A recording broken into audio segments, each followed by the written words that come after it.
Hi everyone. So a lot of times I get asked about downward facing dog.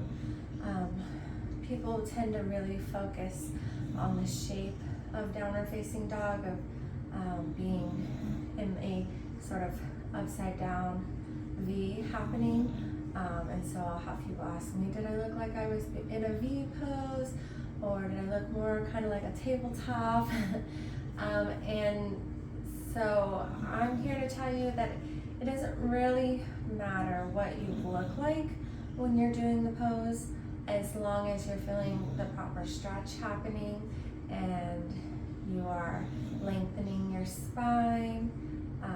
That's more important than having feet on the ground or knees straight or anything else. So let's take a look at downward facing dog. So we'll start on our hands and knees. We'll tuck the toes under, and then we just lift the hips up to the sky. And so the alignment here is we want to have our hands shoulder width distance apart and our feet hip width distance apart. And we want to think about lengthening the spine. And so we want to try to bring our ears between our arms.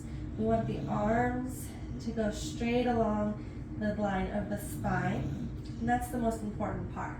So if we need to lift the feet off of the mat to achieve this, that's perfectly fine. If we need to bend the knees to achieve this, that is also perfectly fine.